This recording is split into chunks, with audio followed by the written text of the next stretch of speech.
नमस्कार। मैं Prahlad Kumar Meena, associate professor political science, BSR government arts college Alwar.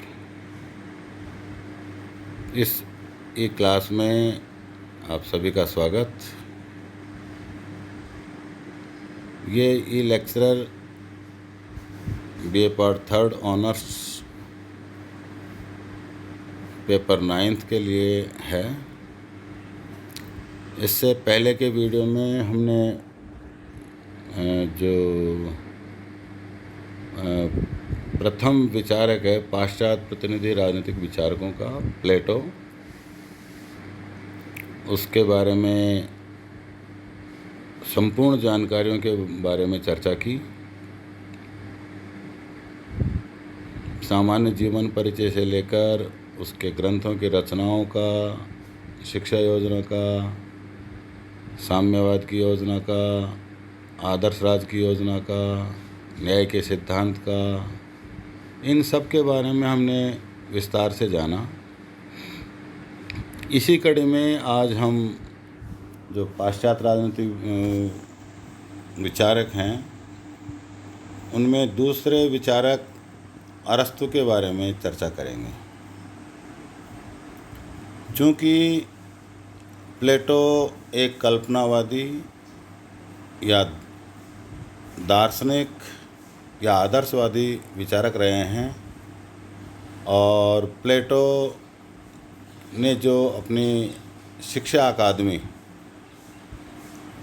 की स्थापना की थी उसी में उनके प्रिय शिष्य के रूप में अरस्तु की पहचान स्थापित हुई और अरस्तु वहाँ शिक्षा ग्रहण करने के बाद भी प्लेटो के आदर्शवादी या कल्पनावादी विचारों के बिल्कुल विपरीत रहा और इसी कारण अरस्तु को राजनीतिक विज्ञान का पिता कहा गया है। उसके बहुत सारे कारण हैं जिनकी हम विस्तार से चर्चा आगे की ई क्लास में करते रहेंगे। चूँकि प्लेटो ने कल्पना और आदर्श की बात की, जबकि अरस्तु ने व्यवहारिक और वैज्ञानिक आधार पर राजनीतिक विज्ञान, राज्य, व्यक्ति और सरकारों संबंधी सभी बातों का वर्णन वैज्ञानिक और व्यवहारिक आधार पर किया। इसके अलावा बहुत सारे कारण रहे जिनके आधार पर संपूर्ण जगत में राजनीतिक विज्ञान का पिता अरस्तु को कहा गया। आज हम उसी महान विचारक के बारे में इस ई क्लास में चर्चा कर रहे हैं। इस कड़ी में सबसे पहले हम अरस्तु के सामान्य जीवन परिचय के बारे में जानकारी दे रहे हैं और राजनीतिक विज्ञान या राज्य के बारे में वो क्या कहते हैं, इन सब की जानकारी हम ई लेक्चर्स के माध्यम से ही आप तक शेयर करेंगे। अरस्तु के स्वयं के विचार इस प्रकार हैं जो 4 लाइन में हम आपके सामने रख रहे हैं। समाज द्वारा सुसंस्कृत मनुष्य सब प्राणियों में श्रेष्ठतम होता है, परंतु जब वह बिना कानून तथा न्याय के जीवन व्यतीत करता है, बहुत बड़ी बात है, मनुष्य वैसे तो सभी प्राणियों में श्रेष्ठतम है, लेकिन जब वह बिना कानून तथा न्याय के जीवन व्यतीत करता है तब वो सबसे भयंकर हो जाता है। यदि कोई मनुष्य ऐसा हो जो समाज में भी नहीं रह सकता हो अथवा जो यह कहता हो कि मुझे केवल अपने साधनों की आवश्यकता है, तो उसे मानव समाज का सदस्य नहीं कहा जा सकता या मत समझो। वह या तो जंगली जानवर है या देवता। ऐसा अरस्तु का एक टाइटल है।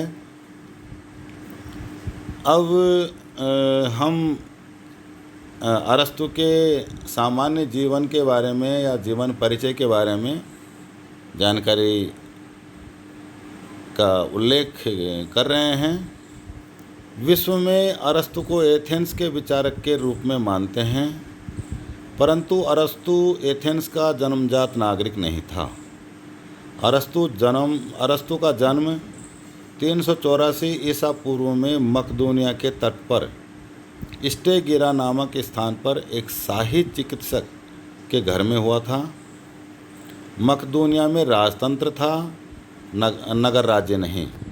मकदूनिया में राजतंत्र की था, जैसे यूनान में और छोटे छोटे नगर राज्य थे, उस तरह का वो नगर राज्य नहीं था। 17 वर्ष की आयु में अरस्तु ने प्लेटो द्वारा स्थापित शिक्षा अकादमी में प्रवेश लिया और प्लेटो की मृत्यु 347 ईसा पूर्व में हुई, तब तक वहाँ उन्होंने अध्ययन किया।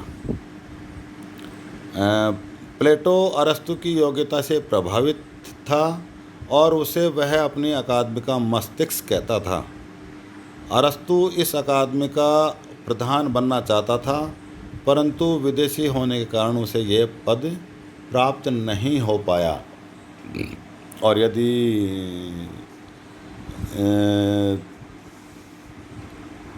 अरस्तु प्लेटो द्वारा स्थापित शिक्षा अकादमी का प्रधान बन जाते तो शायद कुछ अलग ही तस्वीर अरस्तु के जीवन की, अरस्तु के विचारों की होती, लेकिन ऐसा विदेशी होने के कारण संभव नहीं हो पाया। अरस्तु एथेंस छोड़ने के बाद एशिया माइनर गया और उसने वहाँ अपनी अकादमी की एक शाखा स्थापित की।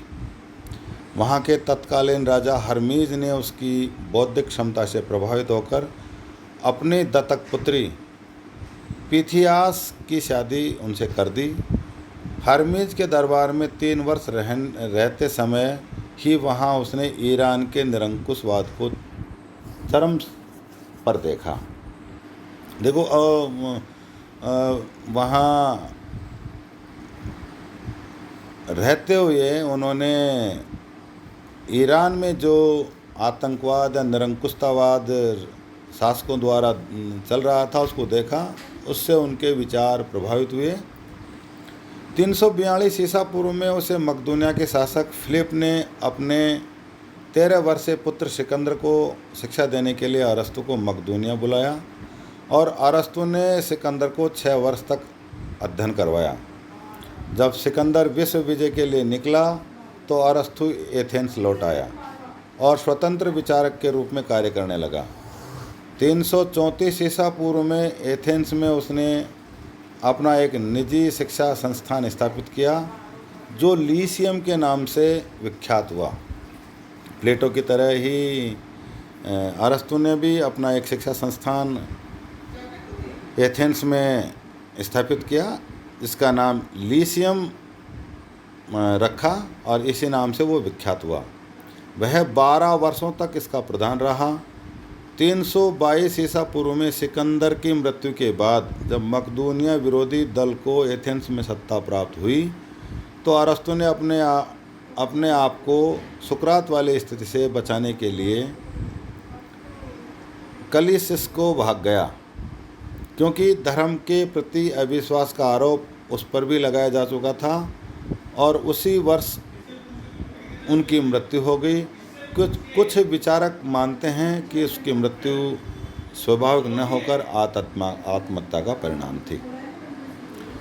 अरस्तु ने एथेंस केवल इसलिए छोड़ा कि प्लेटो के गुरु सुकरात को धर्म के नाम पर झूठे आरोप लगाकर उनको मृत्युदंड दे दिया गया था और चूंकि सिकंदर की मृत्यु हो गई थी और वहाँ उसके विरोधी दलों ने सत्ता हथिया ली थी, तो और अरस्तु चूँकि सिकंदर के गुरु थे और सिकंदर एक महान शासक थे, विश्व विजेता थे, तो उन्होंने अरस्तु को सिकंदर का समर्थक मानते हुए उनकी मृत्यु का षड्यंत्र रच रहे थे, या उनको भय हो गया था कि इन लोगों द्वारा मुझे मरवा दिया जाएगा, इसलिए उन्होंने एथेंस छोड़ दिया और कलिसियस को भाग गए। इसी संदर्भ में अरस्तु की रचनाएं जिनसे वो विश्व विख्यात हुए, राजनीति विज्ञान के पुरोधा बने, राजनीति विज्ञान के जनक बने। अरस्तु विलक्षण प्रतिभा का धनी था। उसने प्राणी शास्त्र, ज्योतिष शास्त्र, तर्कशास्त्र, अर्थशास्त्र, राजनीति शास्त्र तथा काव्य लेखन में अन्य ग्रंथों की रचना की, जिनकी संख्या लगभग 400 के आसपास मानी गई है। राजनीति शास्त्र पर उन्होंने 2 रचनाएं, नंबर 1 पॉलिटिक्स और दूसरा है एथेंस का संविधान महत्वपूर्ण है। जिस पुस्तक ने अरस्तु को एक अपनी अलग पहचान दी या उसको राजनीति विज्ञान का जनक की उपाधि या जनक माना, पिता माना, उसमें पॉलिटिक्स जो उनकी रचना है, उनकी पुस्तक है, उसके आधार पे ही जो उन्होंने लिखा, उसी के आधार पे उनको राजनीति विज्ञान का पिता कहा गया है। जबकि ये राजनीति विज्ञान के प्रथम विचारक नहीं हैं या पाश्चात्य जगत के प्रथम विचारक नहीं हैं, लेकिन चूंकि उन्होंने व्यवहारिक और वैज्ञानिक आधार पर राजनीति शास्त्र के बारे में अपने विचारों का उल्लेख अपनी पुस्तक पॉलिटिक्स में किया। इस पुस्तक की रचना से पूर्व अरस्तु ने लगभग 158 संविधानों का, और कुछ विचारक मानते हैं कि 200 संविधानों का मतलब सरकारों का गहनता से अध्ययन किया तथा उनका सार अपनी इस पुस्तक में या इस रचना में लिखा। लेकिन आज पॉलिटिक्स पूर्ण रूप से उपलब्ध नहीं है। पॉलिटिक्स सर्वाधिक विवादग्रस्त रचना है। उसका केवल एक ही कारण है, और वो यह है कि पूर्ण रूप से उपलब्ध नहीं है। कुछ विचारक इस पुस्तक को अरस्तु के शिष्यों द्वारा अरस्तु के द्वारा दिए व्याख्यानों का संग्रह मानते हैं। बारकर ने इस रचना को राजनीति की सर्वश्रेष्ठ रचना माना है और इस पुस्तक को 8 भागों में विभाजित किया है, जिसमें निम्नलिखित विषयों का पर प्रकाश डाला गया है। जो 8 भाग इस महान पुस्तक के बारकर ने बताए हैं, उनमें पहला है, इसमें राज्य की प्रकृति व दासता का विवेचन है। नंबर 2, प्लेटो के आदर्श राज्य पर विचार किया है। नंबर 3, इसमें संविधानों व राजतंत्र का उल्लेख किया गया है तथा नागरिकों व न्याय का वर्णन किया गया है। इसमें संविधानों का वर्गीकरण या सरकारों का वर्गीकरण करके उनकी आलोचना की गई है। इसमें क्रांतियों के कारण एवं उन्हें दूर करने के उपायों पर प्रकाश डाला है। इसमें लोकतंत्र व धनिक तंत्र का वर्णन किया गया है। इसमें आदर्श राज्य का वर्णन किया है। और अंतिम 8वां जो भाग है, इसमें आदर्श राज्य के वर्णन के साथ साथ अनेक प्रकार के संविधानों या सरकारों व उनकी समस्याओं का वर्णन विस्तार से किया गया है। फादर ऑफ पॉलिटिकल साइंस जो कहा गया, वो मैक्स के द्वारा कहा गया।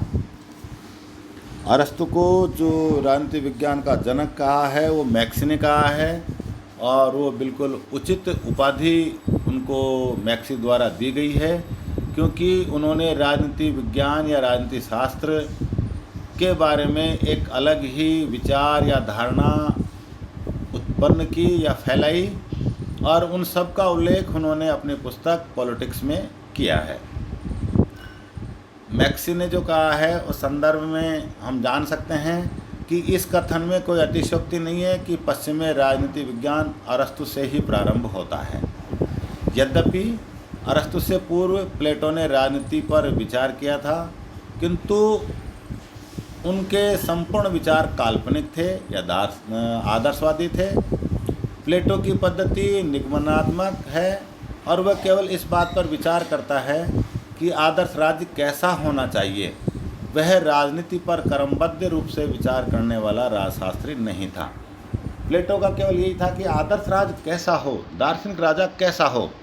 उन्होंने यथार्थ में ऐसा नहीं सोचा या ऐसा नहीं अपनी रचनाओं में लिखा कि राजनीति शास्त्र को एक अलग पहचान या उसका व्यवहारिक दृष्टिकोण अपनाकर उसका व्यवहारिक रूप उन्होंने अपनी रचनाओं में नहीं बताया। वह राजनीति शास्त्र को एक अलग विषय के रूप में पहचान नहीं दिला पाए, अपितु उसे नीति शास्त्र का ही एक अंग मानते हैं। राजनीति शास्त्र को एक अलग विज्ञान के रूप में स्थान प्रदान करने का कार्य अरस्तु किया गया और इसी कारण उनको राजनीति विज्ञान का जनक कहा गया। इन कारणों में जो उनको राजनीति विज्ञान का जनक कहा जाता है, उसके बहुत सारे कारण हैं, जिनमें पहला कारण है विषय के प्रति वैज्ञानिक दृष्टिकोण।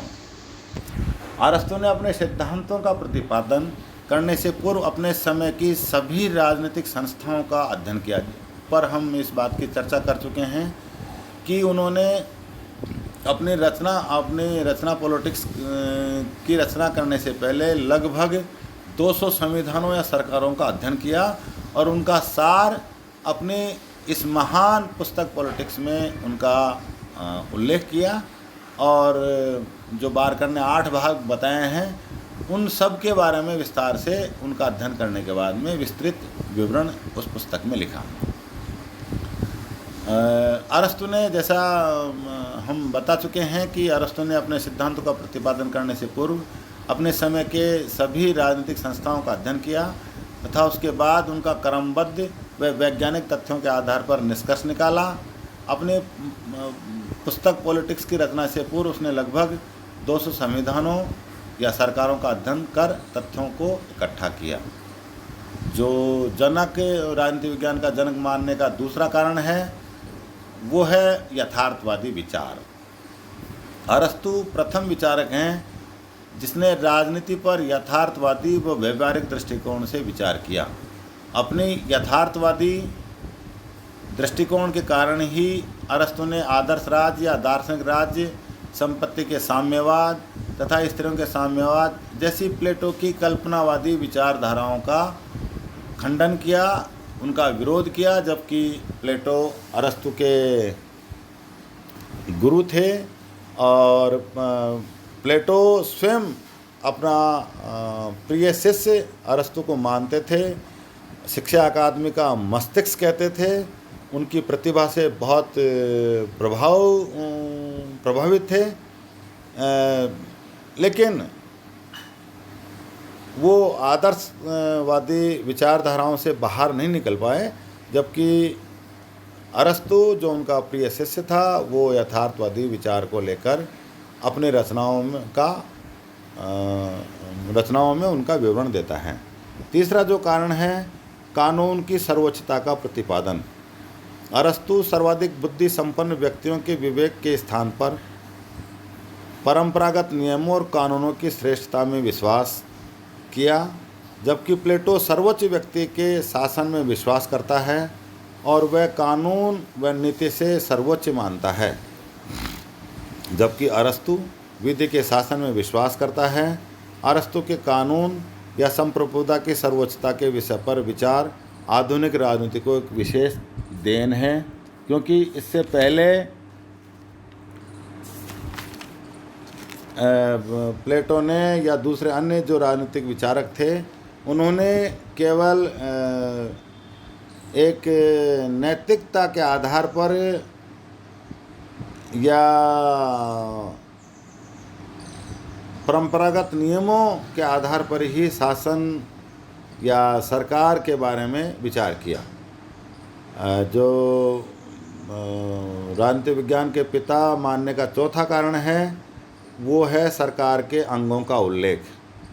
अरस्तु ने सरकार के अंगों का नीति निर्धारक नंबर 1 3 भागों में सरकार के अंगों का विवरण अपनी पुस्तक में लिखा किया है। पहला है नीति निर्धारक, नंबर 2 है प्रशासकीय और तीसरा है न्यायिक अंगों का उल्लेख अपनी पुस्तक में किया। आधुनिक समय में इन्हीं अंगों को व्यवस्थापिका, कार्यपालिका और न्यायपालिका के नाम से जाना जाता है। आज आधुनिक राजनीति विज्ञान के संदर्भ में हम चर्चा करें तो सरकार के 3 अंग हैं। सरकार, कार्यपालिका, व्यवस्थापिका जो नीतियों का निर्माण करती है, कार्यपालिका जो व्यवस्थापिका द्वारा बनाए गए नियमों का या कानूनों को क्रियान्वित करती है, और तीसरा जो अंग है सरकार का वो न्यायपालिका। व्यवस्थापिका द्वारा बनाए गए नियमों में कोई कमी रहती है या कार्यपालिका द्वारा उनको लागू करने में कोई कमी रहती है तो न्यायपालिका उनमें संशोधन करती है तथा नीतियों को नहीं मानने वालों को दंड भी देने का कार्य न्यायपालिका द्वारा किया जाता है। अरस्तु के विचार आगे चलकर शक्ति पृथक्करण के सिद्धांत व नियंत्रण तथा संतुलन के सिद्धांत की रूपरेखा बनी। अरस्तु राजनीतिक विज्ञान को ये बहुत बड़ी देन है, चूँकि राजतंत्र में शक्ति का केंद्रीकरण था, लेकिन अरस्तु ने आगे चलकर जैसे व्यवस्थापिका, कार्यपालिका, न्यायपालिका या 3 भागों में जो सरकार का या शासन का या जो बंटवारा किया, उसमें शक्ति पृथक्करण स्पष्ट रूप से देखा जाता है कि व्यवस्थापिका नियम बनाएगी, कार्यपालिका उनको लागू करेगी और न्यायपालिका कानून का उल्लंघन करने वालों को दंडित करेगी। और ये चेक एंड बैलेंस, नियंत्रण और संतुलन के सिद्धांत की रूपरेखा इसी प्लेटो के विचार से तैयार हुई, जो राजनीति विज्ञान की एक बहुत बड़ी देन मानी जाती है। जो राजनीति विज्ञान के जनक के रूप में मानने का 5वां कारण है वो है राज्य के सिद्धांत का क्रमबद्ध उल्लेख। अरस्तु प्रथम पश्चिमी विचारक है जिसने